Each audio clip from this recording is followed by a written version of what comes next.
Movie start होती है Valentine's day के साथ। हमें एक आदमी दिखाया जाता है जो किसी लड़की के साथ एक रेस्टोरेंट में डेट पर आया था और उस आदमी की अभी कुछ दिन पहले ही डाइवोर्स हुई थी। उस आदमी की एक बेटी सैंडी भी होती है जो ऑलमोस्ट उसी लड़की की एज की है जो उसके सामने बैठी थी। वो पूरा टाइम अपने अमीर होने की ही बातें कर रहा होता है जिससे वो लड़की भी तंग आ जाती है। वो वॉशरूम का बहाना बनाकर उससे पीछा छुड़ाकर वहाँ से चली जाती है। उसके जाते ही वो अपना फोन चेक करता है जिस पर सैंडी की 12 मिस्ड कॉल आई होती है, लेकिन वो उसे इग्नोर कर देता है और तब सैंडी खुद ही वहाँ पर पहुँच जाती है। वो सैंडी को कहता है कि वो एक बिजनेस मीटिंग में आया है, लेकिन असल में सैंडी उसे चेक करने नहीं आई होती। वो बहुत ही ज्यादा घबराई होती है, वो बहुत परेशान लगती है और उसे होना भी चाहिए था क्योंकि डाइवोर्स की वजह से वो अपने फादर से बहुत नाराज थी, जिस पर वो क्यूपिड को ऑर्डर दे देती है। लेकिन अब वो अपने डिसीजन पर बहुत पछता रही होती है क्योंकि क्यूपिड ने उसकी मदर के साथ साथ उसके सारे फ्रेंड्स को भी मार दिया। उसके फादर ये सुनकर गुस्से से उसे बाहर ले जाते हैं। बाहर उसे वही लड़की मिलती है जो उसके साथ डेट पर आई। वो वहाँ से जा रही होती है, लेकिन इससे पहले वो जाती आसमान से एक एरो आता है और सीधा उसकी आंख में आकर लग जाता है और वो वहीं मर जाती है। वो देखते हैं तो आसमान में क्यूपिड उड़ रहा होता है। उससे जान बचाकर वो जंगल की तरफ भागते हैं। जंगल में पहुंचकर वो सोचते हैं कि शायद वो क्यूपिड से बच गए हैं, लेकिन इतनी ही देर में क्यूपिड वहाँ पर पहुँच जाता है। वो पहले तो सैंडी के फादर के पाँव में एरो मारता है, इससे वो फौरन जमीन पर गिर जाता है। इसके बाद वो उसी एरो के ऊपर सैंडी का सर भी जोर से पटक देता, जिससे वो दोनों मौके पर मर जाते। उन्हें मारने के बाद वो सैंडी के फादर का दिल निकाल लेता है और यहाँ पर हमें दिखाया जाता है कि क्यूपिड कैसा दिखता था और वो डीमन क्यूपिड क्या क्या कर सकता है। इसके बाद कहानी एक साल बाद दिखाई जाती है जो वैलेंटाइन डे से 2 दिन पहले का दिन होता है। वहाँ पर एक लड़की फे दिखाई जाती है जो ब्लैक मैजिक की प्रैक्टिस कर रही होती है। वो अपने स्कूल टीचर डंगन को लाइक करती थी और उसे हासिल करने के लिए वो कई तरह के मैजिकल वर्ड्स बोलती थी और कई तरह के रिचुअल भी करती थी ताकि वो भी उसे प्यार करने लग जाए। लेकिन डंगन अपनी फेलो टीचर हेलन को लाइक करता था। वो दोनों स्कूल में साथ बैठे थे। तभी एक टीचर वहाँ पर आती है और डंकन को बताती है कि आपकी एक स्टूडेंट के बालों में च्युइंगम फंस गई है। जिसके बालों में च्युइंगम फंसी थी वो लड़की फे थी जो अपने फ्रेंड मैट के साथ मिलकर च्युइंगम को निकालने की कोशिश कर रही थी। उसके बालों में भी च्युइंगम उसकी क्लास फेलो इलीस ने लगाई होती है, जिसके पीछे एक रीजन भी होता है। फे के फादर की 1 साल पहले डेथ हो जाती है और अब उसकी मदर का अफेयर इलीस के डैड के साथ होता है। इलीस अपने पेरेंट्स की डिवोर्स की वजह फे की मदर को समझती है और यही वजह है कि वो फे से बदला लेती है। डंकन फे से पूछता है,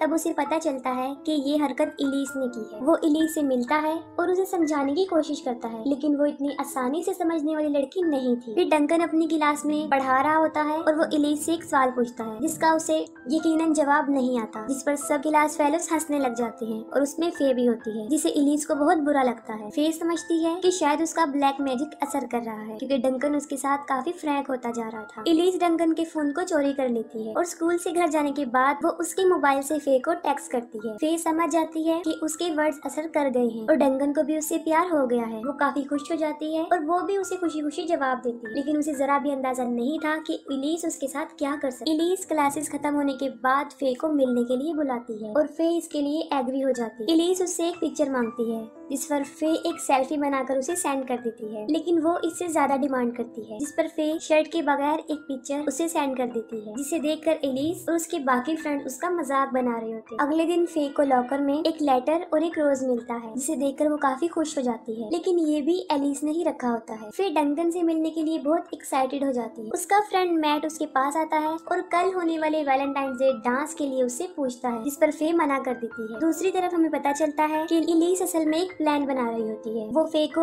उस वक्त डंकन के ऑफिस में बुलाती है जब वो अकेला वहाँ पर पेपर चेक करेगा और एलिस उन दोनों की एक वीडियो बनाई जिसे वो इंटरनेट पर भी अपलोड कर सकती है। जैसे ही क्लासेस खत्म होती हैं, फे डंकन के ऑफिस में पहुँच जाती है। दूसरी तरफ इलीस भी ये सारी रिकॉर्डिंग कर रही होती है और फे डंकन से उसी वे में बात कर रही होती है जिस तरह वो मैसेज पर कर रही। डंकन को फे का बिहेवियर काफी अजीब लगता है और वो उसे कहता है कि वो घर चली जाए, जिस पर वो सडन उसे किस कर देती है। डंकन को कुछ समझ नहीं आती और वो फे को दूर हटा देता है। इलीस ये सब कैप्चर करके वहाँ से भाग जाती है। फे भी काफी डिसहार्ट होती है और वहाँ से चली जाती है। वो घर जाके अपनी ब्लैक मैजिक बुक को चेक करती है कि कहीं उसने कुछ मिस तो नहीं कर दिया। वो देखती है कि उसने सारे लव स्पेल को पूरा कर दिया है और अब सिर्फ एक ही स्पेल बचा था और वो ये था लव को डिस्ट्रॉय करने वालों को बुलाने वाला। फे काफी परेशान होती है, लेकिन वो फिर भी उस स्पेल का इस्तेमाल नहीं करती। अगले दिन वैलेंटाइन डे होता है और फे को भी एक कार्ड मिलता है, लेकिन उसे पता नहीं होता कि ये किसने सेंड किया है, तो वो उसे फाड़ देती है। उस वक्त डंकन भी क्लास में होता है और अचानक से वही वीडियो प्ले हो जाती है और उसमें किस वाला सीन रिपीट हो रहा था। ये देखकर फे वहाँ से भाग जाती है और डंकन भी काफी परेशान हो जाता है क्योंकि इसकी वजह से वो सस्पेंड भी हो सकता था। फे क्लास से बाहर आती है, तब वो देखती है कि बाहर उसकी वही फोटोज लगी हुई हैं जो उसने डंकन के मोबाइल पर सेंड की थी। इलीस अपने फ्रेंड्स के साथ बाहर आती है और उसके जख्मों पर नमक छिड़कती है, लेकिन इस बार फे बर्दाश्त करने वाली नहीं थी। वो काफी गुस्से में होती है और इलीस को स्लैप कर देती है और यहाँ पर उन दोनों की हाथापाई हो जाती है। दोनों टीचर वहाँ पर पहुँचकर उन्हें छुड़ाते हैं और डंकन उनका वैलेंटाइंस डे डांस कैंसिल कर देता है। फे एक क्लास में जाती है और वो लव डिस्ट्रॉय गॉड को वहाँ पर बुला लेती है। गॉड ऑफ डेथ उससे पूछता है कि उसे यहाँ पर क्यों बुलाया गया है। फे उसे कहती है कि वो पूरे स्कूल से प्यार को खत्म कर दे। वो उसकी विश को सुन लेता है और कहता है कि वैलेंटाइन डे खत्म होते ही यहाँ से प्यार मिटना शुरू हो जाएगा, लेकिन फे उसे कहती है कि वो हमेशा के लिए यहाँ से प्यार को खत्म करना चाहती है। वो उससे पूछता है कि क्या वो इसकी कॉन्सिक्वेंसेस जानती है, जिस पर वो झूठ बोल देती है और कहती है हाँ, क्योंकि उसे कुछ भी पता नहीं होता। वो उसकी विश पूरी कर देता है और वहाँ से गायब हो जाता है। इलीस और फे को प्रिंसिपल ऑफिस में बुलाया जाता है और प्रिंसिपल उन्हें पनिशमेंट देता है। उन्हें कैंसिल हुए वैलेंटाइंस डे वाले डांस की डेकोरेशन को उतारना था। मिस हेलन उन्हें डांसिंग हॉल में लेकर जाती है, लेकिन वहाँ पर उनकी एक फ्रेंड मिस थी। उस वक्त वो वॉशरूम में होती है और तब वहाँ पर क्यूपिड भी पहुँच जाता है। उसे वहाँ पर कुछ आवाज सुनाई देती है और वो कान लगाकर सुनती है। तभी क्यूपिड अपना एरो छोड़ देता है और वो सीधा उसके कान पर आकर लगता है। वो चिल्लाते हुए वहाँ से भागती है, लेकिन क्यूपिड उसे पकड़ लेता है और उसकी बॉडी पर से हार्ट शेप में स्किन को उतार लेता है। दूसरी तरफ वो सब डांस हॉल में पहुँच जाते हैं और उनके साथ मैट भी होता है जो कि फे की हेल्प के लिए वहाँ पर मौजूद था। वहाँ पर उन्हें रखे हुए कुछ हार्ट शेप कुकीज नजर आते हैं जिनको वो खा लेते हैं और उनका टेस्ट उन्हें चिकन जैसा महसूस होता है। इलीस के पास उसके बॉयफ्रेंड की कॉल आती है जो कि स्कूल के बाहर खड़ा उसका वेट कर रहा होता है, उसे लेने आया होता है। इलीस मिस हेलन के मना करने के बावजूद भी वहाँ से चली जाती है। तब फौरन वो टीचर प्रिंसिपल को आकर ये सब कुछ बता देती है। प्रिंसिपल उसे कहता है कि वो रुक जाए, लेकिन वो जल्दी से बाहर आकर कार में बैठ जाती है। वो सोच रही थी कि अब वो फ्री हो चुकी है, लेकिन ऐसा नहीं था। उनकी कार स्टार्ट ही नहीं हो रही थी। प्रिंसिपल वहाँ पर आ जाता है और कार के सामने खड़ा हो जाता है और उसे बाहर निकलने को कहता है। ये सब कुछ वहाँ खड़ी मिस हेलन भी देख रही होती है और अचानक से उन्हें आसमान में कुछ नजर आता है और वो क्यूपिड था जो उन्हें कुछ सोचने समझने का मौका भी नहीं देता और सीधा एरो प्रिंसिपल की आंख में मार देता है। ये देखकर इलीस और उसका बॉयफ्रेंड वहाँ से भागते हैं, लेकिन क्यूपिड उसकी बॉयफ्रेंड पर 2 एरो चला देता है। हेलन डंकन के पास जाती है और उसे बताती है कि उसका मोबाइल काम नहीं कर रहा है और सेम डंकन के साथ भी हो रहा होता है। उसका फोन भी काम नहीं कर रहा होता और उन्हें समझ नहीं आ रही होती कि उन्होंने आसमान में क्या देखा था और यही वजह थी कि वो किसी को बता भी नहीं सकते थे। लेकिन ब्रिट की हालत देखकर वो समझ जाते हैं कि वो किसी बड़े खतरे में। और यहाँ पर फे को भी समझ आ जाती है कि उसने बहुत बड़ी गलती कर दी है। उसने प्यार खत्म करने की विश तो कर दी थी, लेकिन उसे इस बात का अंदाजा नहीं था कि क्यूपिड सब लोगों को ही मार देगा। डंकन ब्रिट को चेक करता है और वो देखता है कि उस तीर वाली जगह से कोई जहर निकल रहा है और वो जहर उसकी पूरी बॉडी में फैलकर उसके दिल तक भी पहुंच चुका था। डंकन सब टीचर्स और स्टूडेंट्स को वहां से भेज देता है कि कहीं वो नर्वस ना हो जाएं। डंकन उसे बचाने की पूरी कोशिश करता है, लेकिन नाकाम हो जाता है और ब्रिट वहीं पर मर जाता है। दूसरी तरफ वो सब डांस हॉल में पहुंच जाते हैं और वो देखते हैं स्क्रीन पर एक अजीब चीज कि वहाँ पर किसी का दिल तेजी से धड़क रहा है। वहाँ पर फे और मैट नहीं होते क्योंकि वो बाहर होते हैं और मैट फे से पूछता है कि यहाँ सब कुछ क्या चल रहा है, क्योंकि उसे लग रहा था कि फे इसके बारे में कुछ न कुछ जानती है, लेकिन वो उसे कुछ भी नहीं बताती और वो दोनों भी हाल में आ जाते। क्यूपिड उनके पीछे ही खड़ा हुआ है और जैसे ही वो अपना एरो निकालता है वो सब वहाँ से भाग जाते हैं और यहाँ पर वो सब एक दूसरे से अलग अलग हो जाते हैं। क्यूपिड एक टीचर को मारता है और उसको बचाने की वजह से मैट के हाथ में भी एरो घुस जाता है। तब फे उसे वहाँ से लेकर भाग जाती है। इलीस और उसकी फ्रेंड साइंस लैब में आते हैं जहाँ पर उन्हें फे की ब्लैक मैजिक वाली बुक नजर आती है और वो फौरन समझ जाते हैं कि ये सब कुछ फे की वजह से हुआ है। इलीस की एक फ्रेंड उससे अलग हो जाती है और इस चीज का फायदा उठाते हुए क्यूपिड उसे भी मार देता है। वो रोजेस से उसके गले को आर पार कर देता है। मैट के हाथ से वो जहर फैल रहा था और उसकी मरने वाली हालत हो जाती है और मरने से पहले वो फे को बताता है कि जो वैलेंटाइन डे कार्ड उसे मिला था वो उसी ने ही भिजवाया था और वो फे को बताता है कि वो 5 क्लास से ही उसे लाइक करता है, लेकिन उसे तो डंकन के अलावा कुछ नजर ही नहीं आता था। फे को सब कुछ पता चल जाता है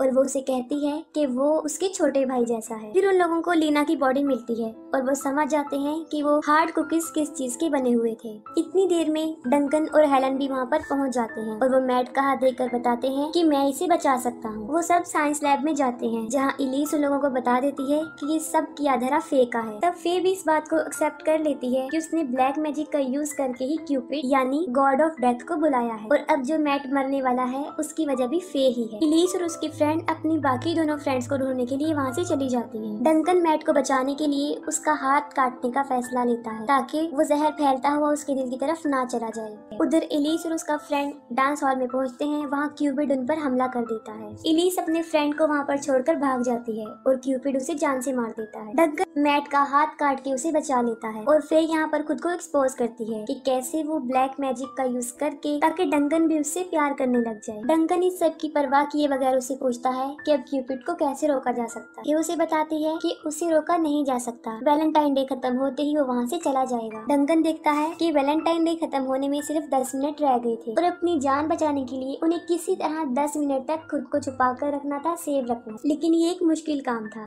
डंकन और फे मैट के लिए कुछ लेने के लिए बाहर जाते हैं, तब उन्हें एलिस भी वहाँ पर मिल जाती है। इतनी ही देर में क्यूपिड हेलन के पास पहुंच जाता है और जब वो हेलन की चीख सुनते हैं वो जल्दी से वापस आ जाते हैं। वो लोग हेलन को ढूंढते हुए डांस हॉल में आ जाते हैं जहां क्यूपिड उसे मारने के लिए बिल्कुल रेडी था। फे के पास कोई और रास्ता नहीं होता और वो फिर से गॉड ऑफ डेथ को बुला लेती है। फे सबको बताती है कि वो उसकी आंखों में ना देखे क्योंकि अगर किसी ने उसे नजरें मिला ली तो वो उसकी सोल को अपने साथ ले जाएगा। फे उसे कमांड देती है कि वो सब कुछ यही खत्म कर दे, जिस पर वो एक सेक्रीफाइस मांगता है। तब डंकन कहता है कि हमारे पास 2 मिनट रह गए हैं और हम आसानी से अपनी जान बचा सकते हैं, जिस पर गॉड ऑफ डेथ उसे कहता है कि यहाँ हाल में सब लोगों को मारने के लिए 2 मिनट बहुत ज्यादा। फे खुद को सेक्रीफाइस करने के लिए तैयार हो जाती है और इतनी देर में एलिस अपनी गर्दन घुमा के क्यूपिड की आंखों में देख लेती है, जिस पर क्यूपिड उसे मार देता है और उसे वहाँ से ले जाता है। और यहीं पर क्यूपिड का सेक्रीफाइस भी पूरा हो जाता है और 12 भी बज जाते हैं, यानी वैलेंटाइन डे खत्म हो जाता है और क्यूपिड भी वहाँ से चला जाता है। अचानक से एलिस उठ जाती है और फे डर की वजह से उसके मुंह पर बुक मार देती है जो उस एरो पर लगती है